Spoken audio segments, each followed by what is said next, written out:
Hello, my name is Keith, aka LoLByTheNumbers, and welcome once again to another 2014 League of Legends World Championship video analysis. Once again, this is a video analysis, not a shoutcast, so there will be plenty of spoilers throughout the match, so I assume you don't care. I will be focusing primarily on macro level strategy, looking towards team compositions, their win conditions, and how teams do, don't, and should use their teams to pull off the win. I'll also be looking at individual matchups occasionally, as well as item choices in individual play when it's apparent that these are paramount to the win or loss of a team. And when it's relevant, I'll also be talking about stuff like map rotations, objective control, and the like. For this match, we have Fnatic versus Samsung Blue. This is going to be their second match in group stage, with Fnatic having taken the win in the first one. So without further ado, let's go ahead and get into picks and bans. On Fnatic's side, we see Twitch, Yasuo, Kha'Zix being banned out. And I'm not particularly fond of this Yasuo ban. I know it's targeted at .A. But I feel as if you're going to focus Lee Sin pick first, instead of banning Yasuo, ban Maokai. This leaves you with the option to pick up Yasuo with the Lee Sin, a very strong combination, or kind of forces the other team to grab Yasuo without the knockup provided by Maokai. I think this is a little bit better use of your bans, knocking out a solid tank who's most likely going to be picked up early, as well as sort of securing and denying that Yasuo knockup synergy. This also would have worked really great because then Fnatic could have right here picked up Maokai and Yasuo and had that triple threat on their team. On Samsung Blue's side, they end up banning Zilean and Alistar once again, and they ban Lucian, who Reckless has been doing really well on. They end up picking Thresh first, so a great solid pickup in the beginning, all around great support in every way. And then they grab Elise. I'm not too sold on picking up this Elise in this situation. You already know the jungle pick of Fnatic. Grabbing the Elise does allow you more counter picks, but it doesn't solidify you any solid picks. In particular, this should have, in my opinion, this should have been a Maokai pick to solidify this for Samsung Blue, as Fnatic could have grabbed Maokai right here. It would have been very strong. On Fnatic's side, though, we see them picking up Tristana and Janna. To me, this is a really weak lane. I don't like Tristana and Janna. There's no AD ratios. Other than that, Janna kind of works out on this team. You're going with Lee Sin. These are just very generic picks that don't necessarily do anything.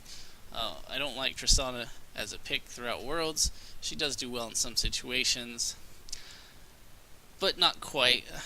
Fnatic do have the makings of a very good death ball composition right here, but they don't end up picking it.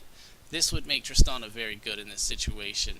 She needs that massive protection to be well, and it needs to delay into the late game where she can really carry. Unfortunately, it's not what Fnatic go for here with this Janna Tristana pick. On Samsung Blue side, we're going to see Corki Maokai picked up next. These are two very strong grabs for Samsung Blue, particularly going with Thresh and Elise. This gives Samsung Blue a sort of pseudo tank line, having one strong tank and two sort of half tanks. This also works very well with Corki because Corki's fairly short range AD and has lots of AoE. So there's a really solid mid-game power spike on this Samsung Blue team. You get in before Elise becomes sort of weak and gets designated to her cocoon role. You got good pick frontline power with Thresh, and of course you got Maokai, who's there to add the extra protection to these two. Corki with his solid AoE, his huge Trinity Force spike. This is looking to have some strong mid-game potential on the Samsung Blue side, and it's sort of a great counter to this Tristana, who's looking for the late game. On Fnatic's side, we are going to see this Rumble and Zed picked up. I am okay with the Rumble pick. I really dislike the Zed pick in this match. Fnatic had the opportunity to draft something like Lulu top lane with Orianna middle. They even could have gone Ori and Rumble. This would have given them some solid synergy. However, instead of picking a team that had this solid death ball peel composition with big late game scaling in Orianna and Tristana, who could still fight in the mid game because of team composition strength, they opt for Rumble and Zed. Even the Rumble could have still worked if they had picked up an Orianna. Orianna Rumble have some synergy. Orianna now has a ball delivery system with Lee Sin. Tristana gets some peel and protection from Ori in the late game. Would have offered so much more. Instead, Fnatic picked this Zed, and all of a sudden, a team that had potential compositional strength and synergy now has absolutely no synergy whatsoever. They're all kind of running around doing their own thing. Zed wants to split push, Rumble wants to team fight, Tristana wants to scale into the late game while Rumble wants to start in the mid game. There's no wave clear on Fnatic's team. Jenna wants to knock back and split people up, while Rumble wants them grouped up together. There's just nothing on Fnatic's team that screams anything that this team is going to work together. They don't even have split push potential because they're lacking the wave clear. If Zed goes off a split push, there's not a strong defense for Fnatic's team. Yeah, they can use their Rumble ultimate to clear out a wave, but then after that, they're sort of done. There's just nothing going for them. On Samsung Blue's side, we see the final pickup of Talon. I actually like this pickup of Talon in this match, particularly against Fnatic's team and with Samsung Blue's composition. There's a couple other matches, particularly with C9, where they pick up Talon, and I really don't like the pick. But in this situation, Talon's going into a very solid pseudo frontline, chaotic 4-man squad with lots of AoE coming from Maokai's abilities, his ultimate, and from Corki damage. Corki really helps out in this, and so Talon tends to work here. The two things that Talon brings to the team is he can fight against Zed in the split push, so this kind of denies one of Fnatic's potential strategies. As well as in the 5v fight, he's going to offer that massive amount of AoE damage, combined with the Corki rockets and with the Maokai ult the stage before. This is going to give Samsung Blue a serious advantage in the 5-man squad fight. So all in all, Samsung Blue have drafted, in my opinion, a far superior team to Fnatic. So let's talk about team compositions then. Samsung Blue's team is very much a 5v5 fight squad. They want to use their power in the mid game to take control of dragons, to take control of neutral objectives. They really want to use everything they can to force 5v5 fights. The only weakness that they have against Fnatic's team is going to be this Rumble, so Samsung Blue should be looking to shut down this Rumble pretty early and pretty hard. If Samsung Blue can shut down Rumble, then Fnatic have no response to the mid-game power of Samsung Blue, and Samsung Blue can run around the map and do whatever they want with their 5-man squad. Samsung Blue also have good poke in Corki, whereas Fnatic have 0 poke, so Samsung Blue can easily siege up turrets, get 1 or 2 hits with Elise and Corki, and then back off and rinse and repeat. There's no hard CC on Fnatic except for Janna knockup. If Zed goes to all-in Corki, Corki can simply Valkyrie away. Thresh provides solid protection, as well as Maokai and Elise. You've got the cocoons onto the shadows, hooks onto the shadows.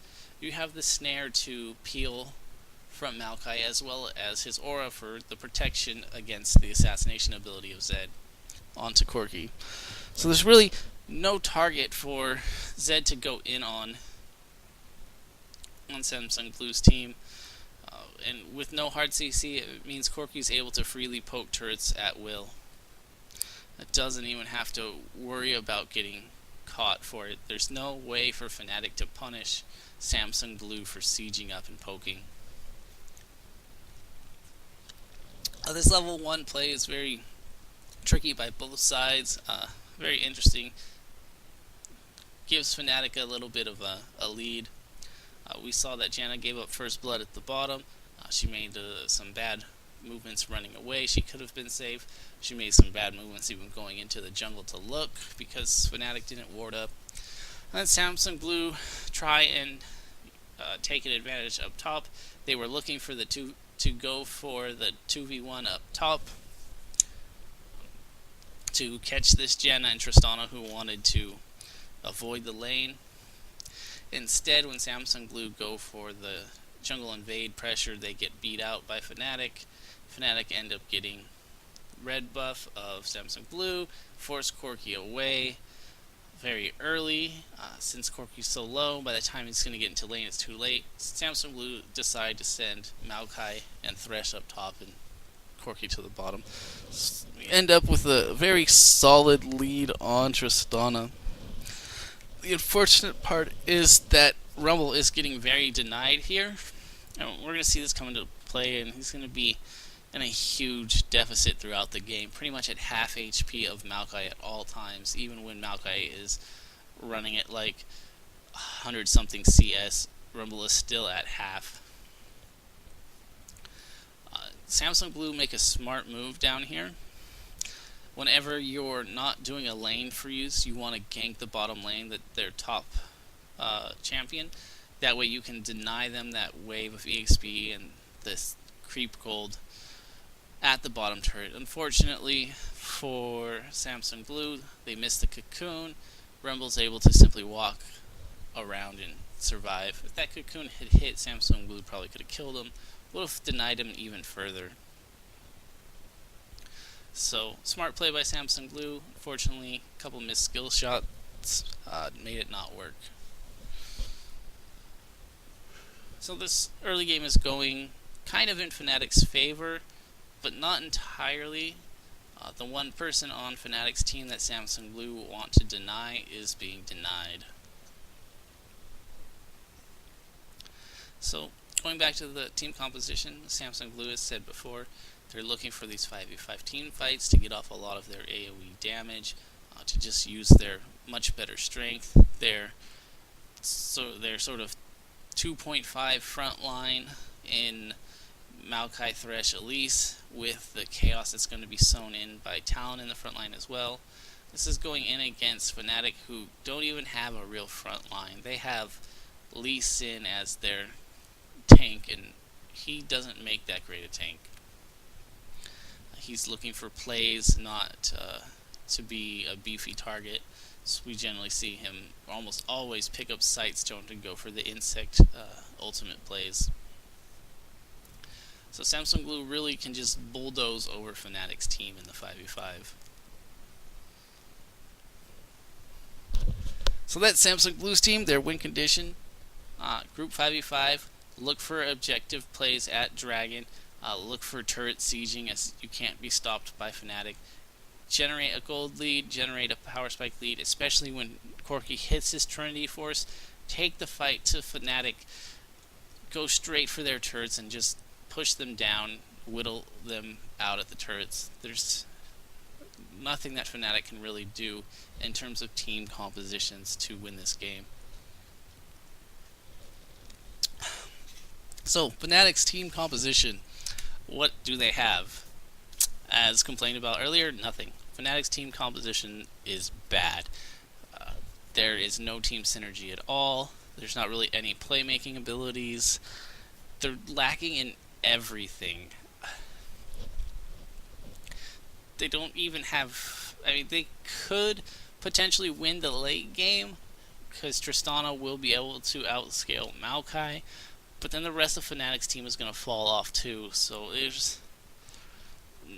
there's no real viable strategy for Fnatic in their team composition. Even if they're looking to make plays in the mid game at Dragon with Rumble, that's going to be their biggest opportunity, but they're still going into a very strong team of Samsung Blue. This Tristana pick kind of hampers Fnatic's team in the Dragon plays, as Corki is just going to be so strong. Rumble essentially has to try and carry these Dragon fights, but it just doesn't work out. There's not enough power in the rest of his team in this mid game for it to work. The other fact of the matter is that he does get very shut down in this game, so his power is a lot weaker. We will see him getting kills, but almost no CS. That's very unfortunate. Aside from trying to make these plays at Dragon with Rumble and using his power, Fnatic's other option is to try and split push with Zed. They really have to get Zed very far ahead. He has to fight Talon, and generally the Talon vs Zed matchup ends with both of them suiciding, or both of them becoming very low and then not being able to fully split push afterwards. So that play is kind of denied to Fnatic. On top of that, if Zed is split pushing against Maokai, Talon, who's going to pick up mobility boots, is able to easily come in stealth, leap onto Zed, followed by Maokai setting up the play with snares. Easy kill for Samsung Blue's team. Great denial against Zed split pushing. In the late game, Tristana has no protection. She gets a little bit of peel from Janna and Lee Sin, but it's not enough, especially against somebody like Talon, who's going to dive deep onto her, and a Maokai who will be following as well. There's just not enough protection and options for Tristana to truly take over this game later on. So I really dislike Fnatic, and I don't see them having a win condition other than win lane, win game. They really have to have taken this game to Samsung Blue from the start and just completely beat them on individual skill and used a gold advantage to win the game. However, as I stated before, this is not an LCS match. This is not a league play. This is the World Championship, and everyone is mostly on equal footing in individual skill. So you should be looking to make sure that not only can you play on an even footing skill-wise, but looking to out-composition people as well. There's no reason not to try and do both.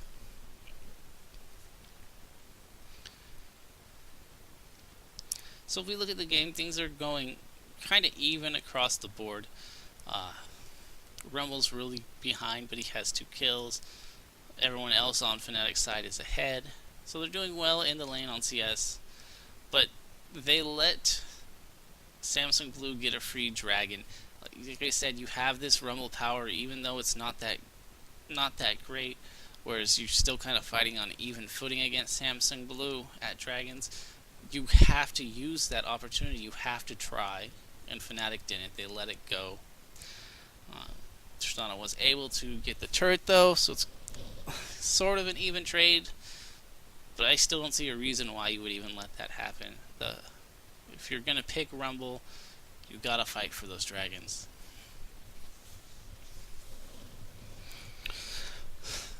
So with this win lane, win game composition, what could Fnatic have done? They really should have put some immense focus on either top or bottom lane and just hammered it hard over and over and over again. Lee Sin should have put 3 or 4 ganks into mid or top lane. We're really trying to snowball that into a win. If Zed could have got 2 or 3 kills instead of Talon having these 2 kills, then Peke might have been able to take the split push to Samsung Blue's team, have these extra wards for safety, to look out for Talon coming in invisible, and just brought the fight to Samsung Blue with this split push really, really hard. Just relied on that the whole game, have Zed do nothing but split push the whole time.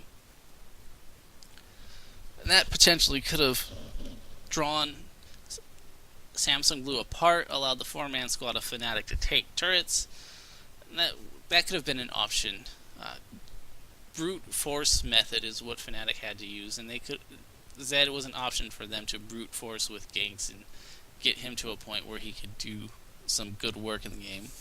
The other option would be to brute force for Rumble, get him early to that level 6 to take the early dragons, get him early to those item power spikes, make sure he's able to get his CS, get his kills, get him to the point where he can 1v1 Maokai, get him to the point where his ultimate would be doing 2/3 of people's health, and then use that Rumble power, that Rumble brute force to take the dragons to get more gold for the rest of your team.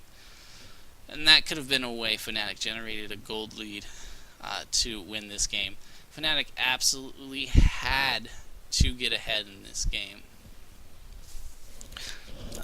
So that was Fnatic's win condition. That was their necessary strategy.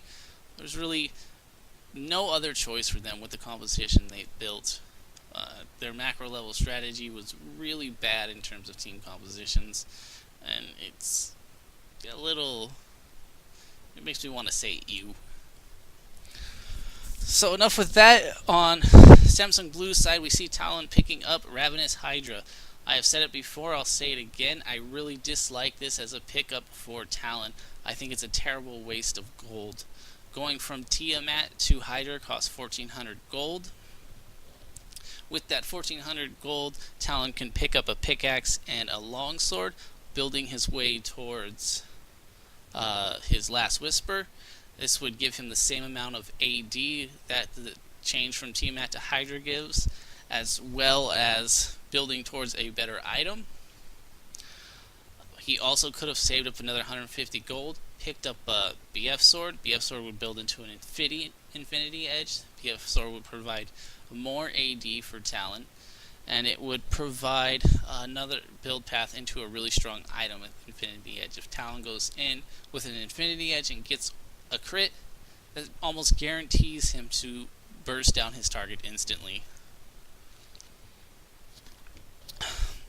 Picking up the Ravenous Hydra doesn't improve the passive damage-wise. It only gives the life leech to the passive now, as well as providing life leech in general.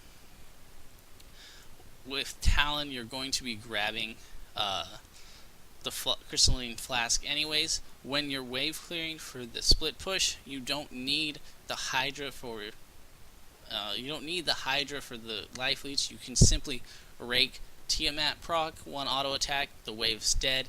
It doesn't help you split push any faster, it doesn't help you sustain any better, and it makes you burst worse. Talon could burst much more significantly with a BF sword or with that pickaxe long sword going into Last Whisper.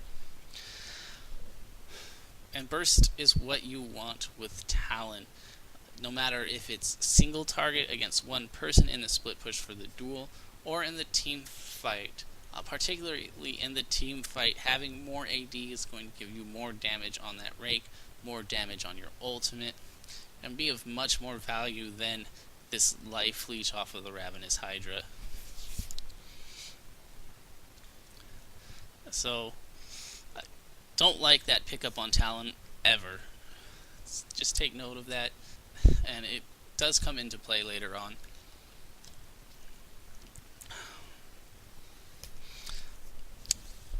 Once again, we're going to see Samsung Blue take a dragon without any response from Fnatic, and this doesn't make any sense. They have Rumble. Rumble's ultimate is up. Thresh isn't there. They see Maokai in the middle. They had the opportunity to 5v4 that dragon, but they just let it go. They literally just give it away and don't take anything in response. Even getting themselves caught and giving up a kill after it's taken down. So I don't know what Fnatic was doing, but this is another reason why they lose this game, is because they are not fighting where they have to. Rumble, like I said, you have Rumble, you have to make these plays. Yes, Fnatic could potentially have lost the fight and probably would have lost it, but what other choice? They don't have any other choices. They're not going to win this game in any other way. And the longer they delay, the more gold they allow Samsung Blue to get, the worse and worse it's going to get. They don't even have, like I said, they don't have reliable late game power to fall back on.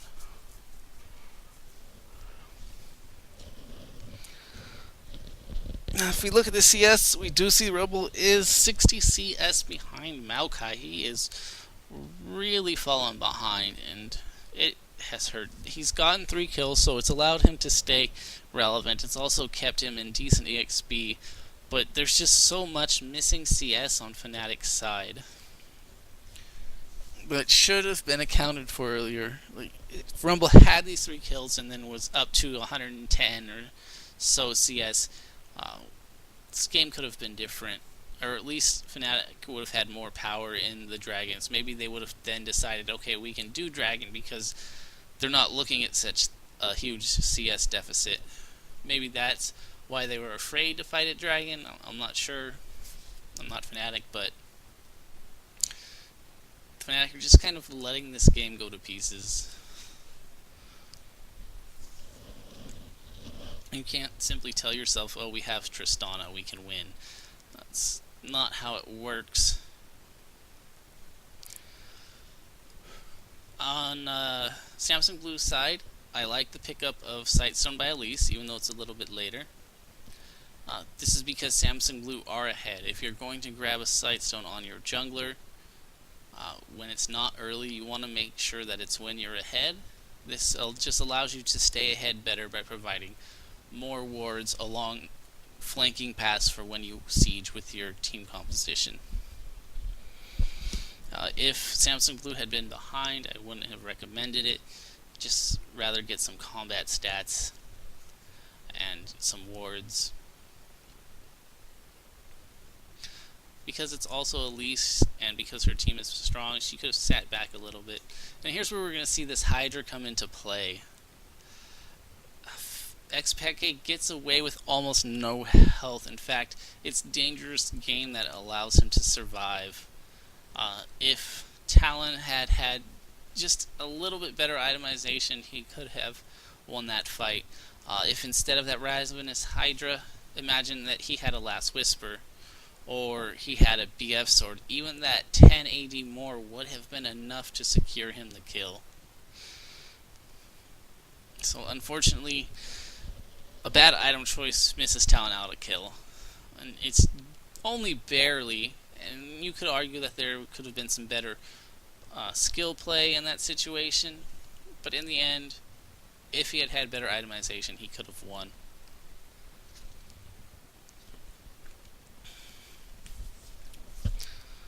It's also potential, even if he was still going with this build of Brutalizer instead of the Hydra, he could have left it at the teammate and then had the Ghost Blade.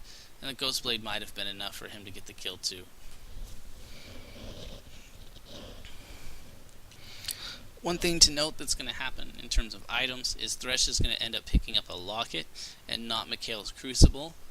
I really want to point this out because oftentimes in the World Championship and the group stages we're seeing either Medjai's from some of the supports or finished Frost Queen claims, and then after that we start seeing a lot more Mikhail's. Then occasionally we start seeing Lockets. In this situation, the Locket is so much better because you're going against Rumble. This provides your team with a whole lot of magic resist to defend against him, as well as providing the shields. And since Fnatic have 0 CC, Mikhail's is a bad pickup. And we've seen it happen before where teams pick up Mikhail's even against 0 CC teams. So I really like seeing Thresh not grab Mikhail's and going for Locket.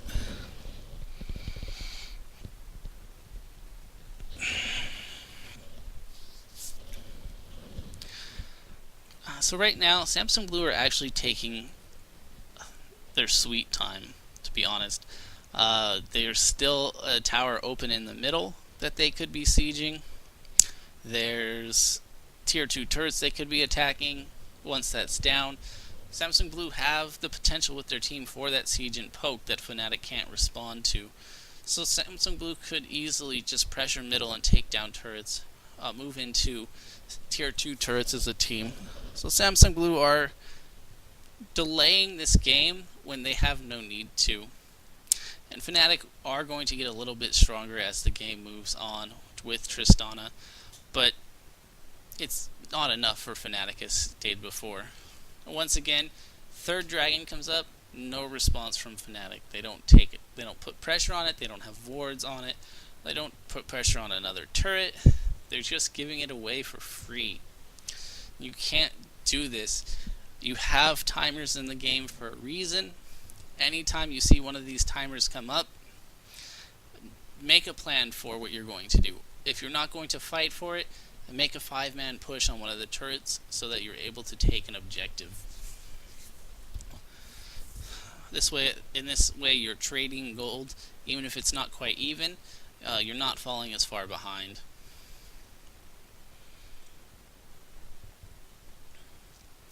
So at this point in the game, it's Samsung Blue's game to lose. What they should be doing is they need to turn their focus into these turrets now. They have a really strong team in terms of siege. Corki can provide all the poke that Fnatic need, or that Samsung Blue needs rather, and Fnatic, as stated before, have no response. Fnatic also have pretty weak wave clear, having to rely on ZQ and Tristana's static shiv. If Zed decides to split push, you can send Talon off to fight them, and then still siege with your 4-man squad. Removing Zed from the fight removes the really only threat to Corki, and therefore it makes it even easier for Samsung Blue to siege. While they will only be running the one threat of Corki, there's no huge damage threats on Fnatic's side to threaten Maokai and Elise when they go in. And here's where we see it, they're just tanking up the turret, and there's no response from Fnatic yet again. That Rumble ultimate against the creep wave was essentially wasted, and now it won't be up if there's a fight coming up soon.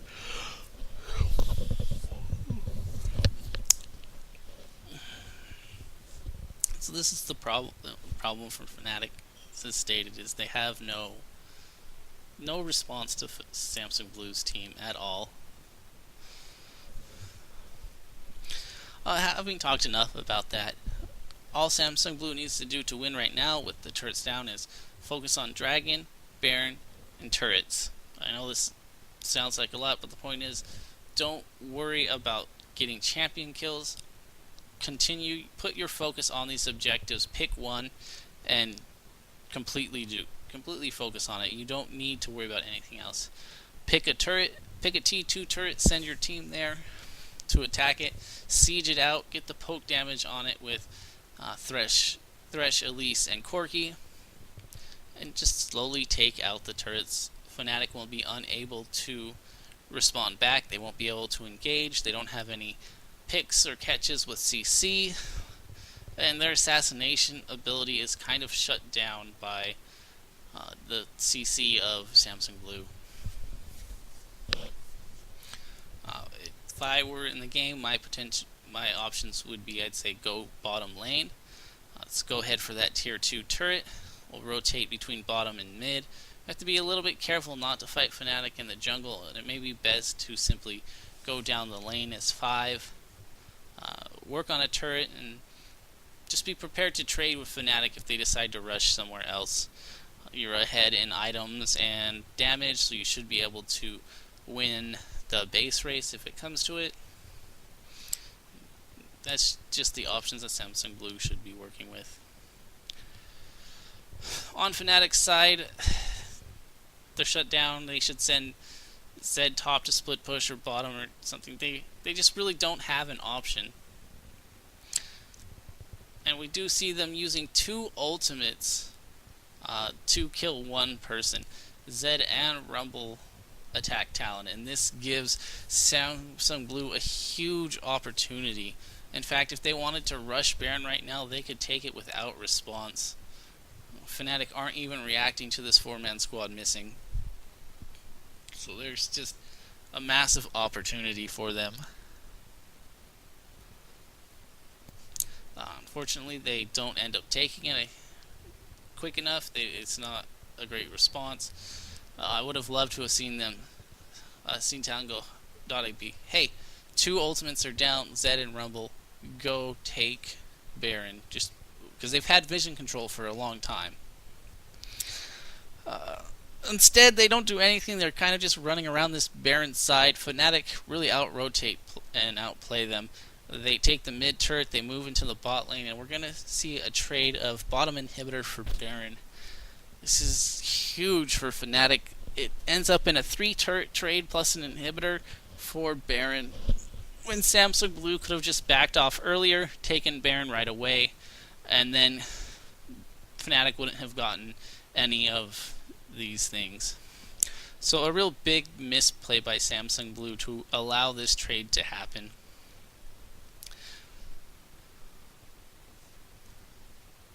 If Rumble hadn't, the big thing to note here is if Rumble hadn't used his ultimate on Talon, if Zed and him had been able to kill him just through harpoons and flame spitters, through Zed's death mark, which they should have been able to, they didn't need to use Rumble's ultimate, then Rumble would have had his ultimate up when Samsung Blue were at the Baron. He could have completely denied that Baron all by himself with 1 Rumble ultimate across Samsung Blue's team in the pit. This would have been an even greater swing for Fnatic and probably could have potentially brought them back into this game to fight. Because here we see it, if Rumble had had it up, he was there a little bit earlier. It was a huge opportunity. We see when it does go off against Samsung Blue's team, it takes 3 people down to a 3rd HP.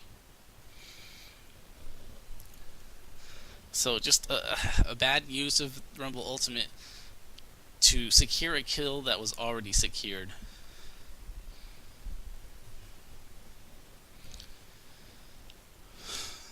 So now that Samsung Blue have made this sort of real bad mistake and allowed Fnatic to get back into the game, there's a couple options.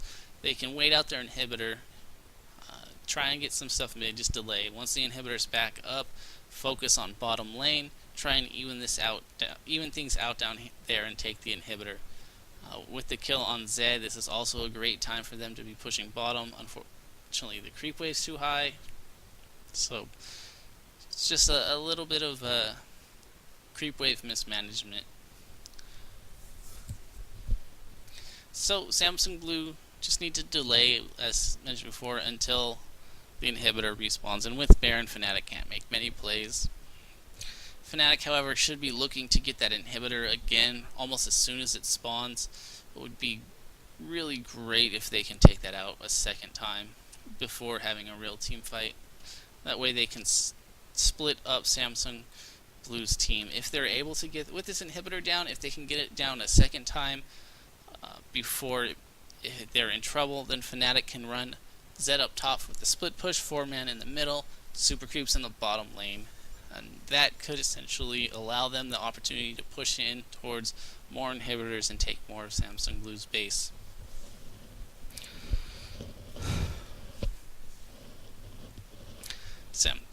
So that's it. So individual matchups. Mentioned Maokai Rumble, talked about it before, it's mentioned a lot in my notes. It's a fairly even matchup at the start. Neither one are able to kill each other. Maokai is able to sustain through Rumble's damage, able to trade evenly. Things start to change as Rumble moves into his core items.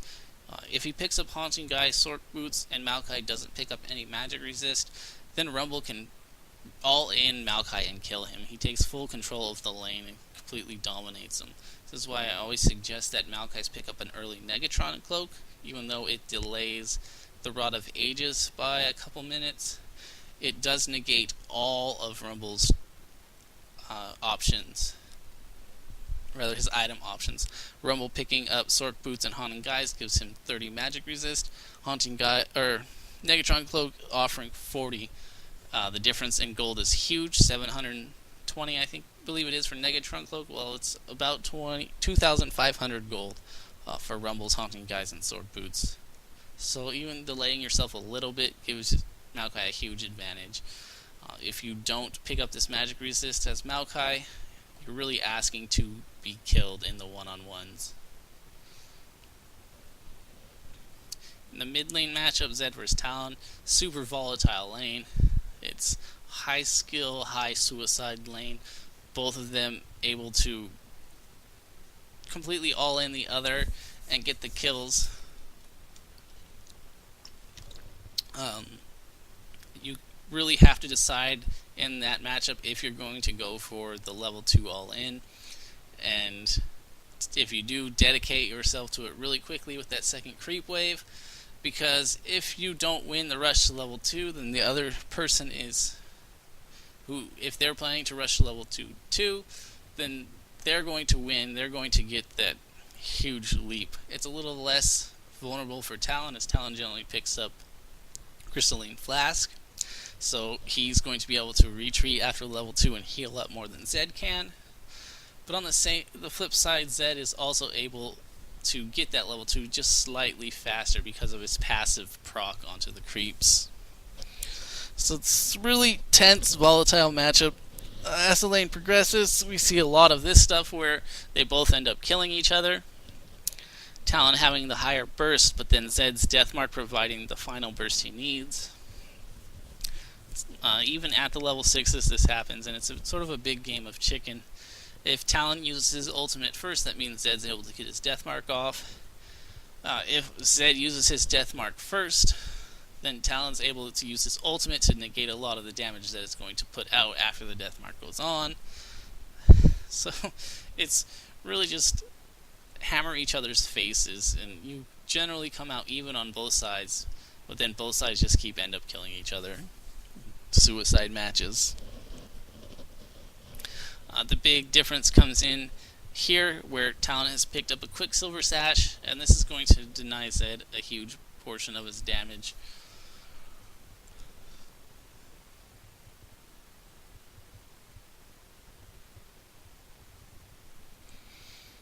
And the bot lane Janna Tristana really disliked the bot lane Janna Tristana. The AD gets nothing for Tristana. There's no ratios for her. She doesn't offer much protection for Janna either. There's no real synergy. Janna is able to provide protection for Tristana later on, and goes well in shield compositions, these Death Ball protect the ADC compositions, but Fnatic chose not to run that, so this bot lane just becomes very weak. It's very important that they got the 2v1 lane, denied a lot of Tristana's weakness, and we see her doing well in this match. That's why Samsung Blue tried to get the 2v2, but unfortunately Corki and Thresh got caught out and were forced back, made them give that up to the lane swaps. Corki and Thresh are big bullies in lane. If Thresh ever gets a hook or even a flay, Corki is able to land his Q, get off his Gatling gun. Provides much higher early game damage, burst, and trades. On top of being at level 6, they get the poke. There's just all the playmaking potential is on Samsung Blue's 2v2 side.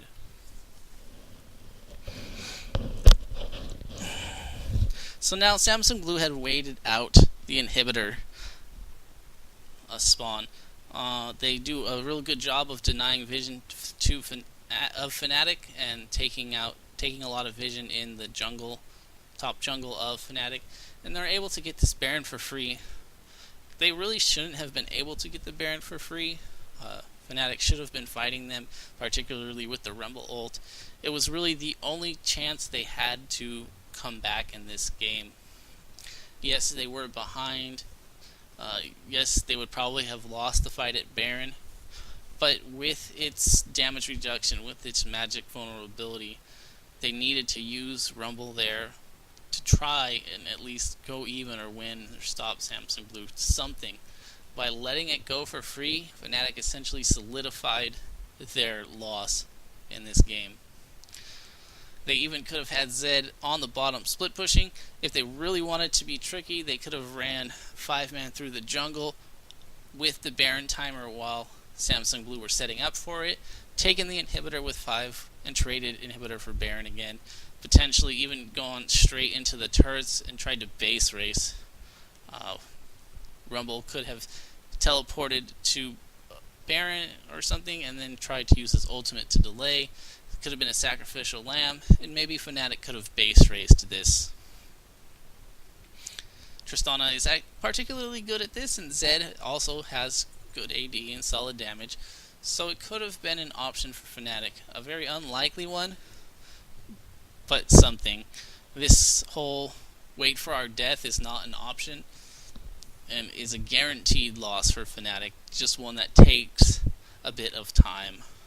So when you're in these situations of guaranteed loss, you might as well try something a bit crazy. Unfortunately, we don't see Fnatic do anything crazy this game.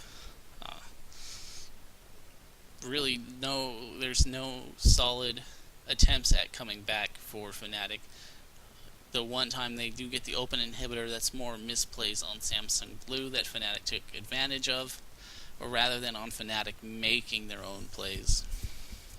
So now Samsung Blue, they get 2 inhibitors, they get a free win with 2 inhibitors up. Slow push the middle, we have Baron, we have the tanks. They have everything they need to just destroy Fnatic. And so with that, we'll see Samsung Blue close out the win here. Very methodical, very simple for them. I stated most everything that Fnatic could have done in this game, and most of it relies on their champion picks. So, what can we take from this game?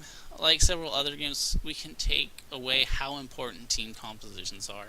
Fnatic didn't necessarily play bad, but they didn't have any options. They picked themselves into a corner that was like 2 inches tall. They had maybe one option in hard pushing for Rumble or hard pushing for Zed and getting them super snowballed to the point where they could carry the game on their shoulders. The reason I say them and not Tristana is because Tristana would probably need like 7 kills before she can start to snowball the game, and that's a little bit too much to hope for.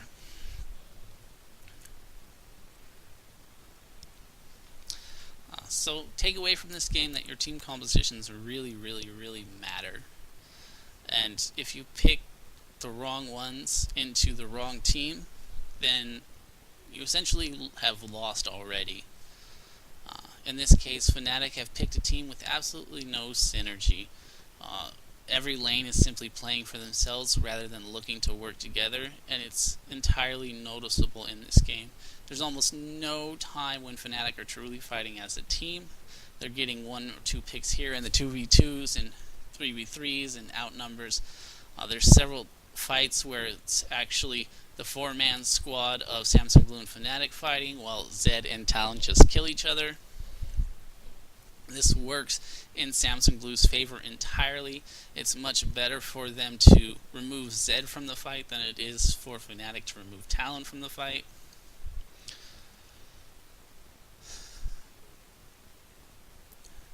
And so everything that's going on just has been working in Samsung Blue's favor. So please take away, team compositions are truly important. And if you find yourself in a team composition that's looking like it's just going to lose no matter what, pick a lane that's going to at least give your team some sort of strength and try and dominate it. In this case, for Fnatic, it was Rumble or Zed, either the split push or Dragon objective control with Rumble ultimate. But Fnatic, they didn't pick this option. They really didn't have a plan of what to do to overcome their team's weakness. They were hoping with Tristana, but Tristana was never going to get to the point where she could carry this game unless she got a nice 6 or 7 kill lead.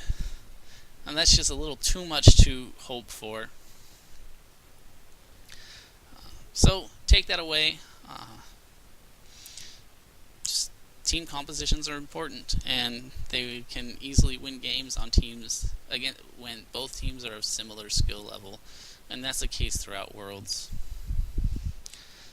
So once again, the notes for this match can be found below, as well as the link to all of my 2014 League of Legends World Championship video analysis and notes portal page. I'm Keith, aka LoLByTheNumbers, and thanks for watching.